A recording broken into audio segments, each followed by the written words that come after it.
Let's start with the systematic body of theory and knowledge. The significant terms for this attribute are theory construction, supported by systematic research. This means the way we account for things is not just based on tradition, but on the systematic and well-planned framework. That is, the building of theory does not just happen because someone simply decided something, but rather it is based on research that followed methodical steps which led to a particular conclusion. We see this in the deliberations of accounting standard setters, such as the IASB. When describing this attribute, you should note that there are a range of skills, both technical and soft skills, that need to be supported by a body of knowledge. Think of an extensive education process as a formula.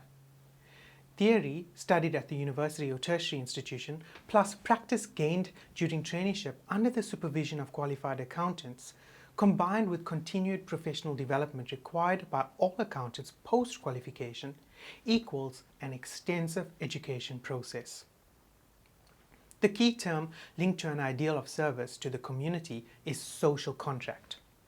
This basically means that society allows or grants permission or power over to certain functions and duties in return for the profession to act in the best interest of society.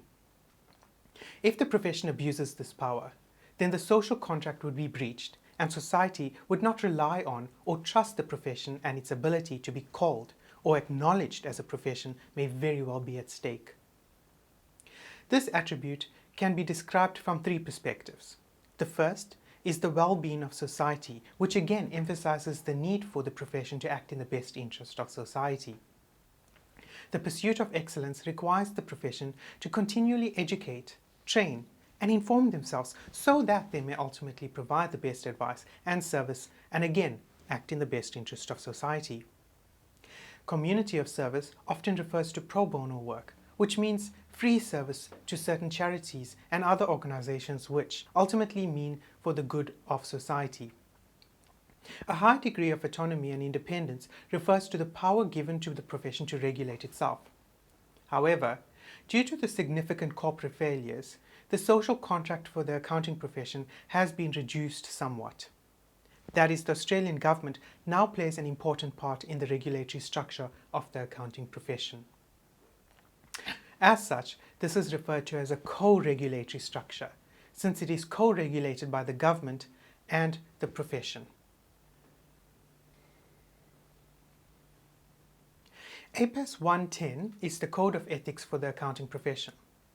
The code serves as a guide on how to act ethically by stipulating acceptable and unacceptable conduct.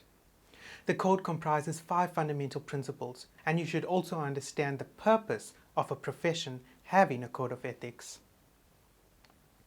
A distinctive ethos in culture refers to value, norms, and symbols that distinguish a profession from another profession or occupational groups. For example, the symbols CPA or CA behind someone's name clearly marks them as a qualified CPA and chartered accountant respectively.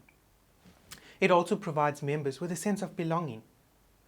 The application of professional judgment is arguably one of the most important attributes, as it is what differentiates professionals from non-professionals.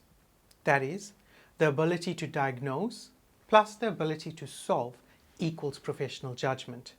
The application of knowledge and skills is underlying criteria required for each of these components of professional judgment. For the accounting profession, the professional accounting bodies act as governing bodies, since they prescribe the minimum entry requirements for membership and monitor continuing professional development and quality of members.